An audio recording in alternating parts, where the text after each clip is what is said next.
তিন মাস ধরে পানীয় জলের সমস্যা এলাকায় বিক্ষোভে তৃণমূল।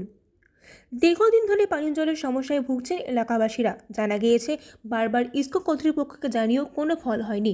তাই বুধবার সকাল 11টা নাগাদ কুলটি বিধানসভা এলাকার কুলটি ইসকো গেটের সামনে পথ অবরোধ করে বিক্ষোভ দেখান কুলটি তৃণমূল কংগ্রেসের নেতৃবৃন্দ।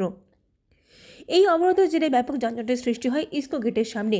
পরিস্থিতি সামাল দিতে ঘটনাস্থলে এসে উপস্থিত হয় কুলটি থানার পুলিশ এবং সিআইএসএফ এর আধিকারিকরা। এদিন কুলটি ব্লক তৃণমূল কংগ্রেসের যুব সভাপতি বিমান দত্ত জানিয়েছেন, এই এলাকায় কুলটি সেল কর্তৃপক্ষ পানীয় জল সরবরাহ করে আসছে। দীর্ঘদিন ধরে এই সেল কুলটি এলাকার বিভিন্ন জায়গায় পানীয় জল সরবরাহ বন্ধ করে দিয়েছে। যেখানে জলের আরেক নাম জীবন, সেখানে মানুষের জীবন নিয়ে ছেলেখেলা করছে সিজিএম। তারা ব্রিটিশ শাসন চালাচ্ছে। এরই প্রতিবাদে সাধারণ মানুষের স্বার্থে আজ তৃণমূল কংগ্রেস রাস্তায় নেমেছে। সবাই জানে তৃণমূল কংগ্রেস সাধারণ মানুষের দল, তাই তাদের পাশে তারা সবসময় রয়েছে।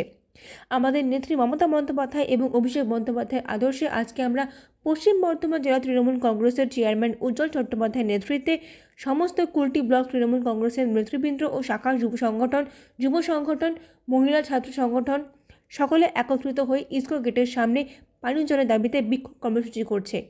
ইসকো সেল কর্তৃপক্ষের কাছে একটাই অনুরোধ, অবিলম্বে মানুষের জীবন নিয়ে খেলা আপনারা বন্ধ করুন এবং পানীয় জলের সরবরাহ অবিলম্বে চালু করুন। যে সমস্ত কোয়ার্টারগুলো আছে সেই এলাকাগুলোতে পানীয় জল সরবরাহ করতে, সেগুলো সমস্ত বন্ধ করে দিয়েছে। কারণটা হচ্ছে যে এখানে সব বাইরের লোকেরা থাকে, তো বাইরের লোকেরা থাকে বললে তো হবে না, মানুষকে জল দিতে হবে।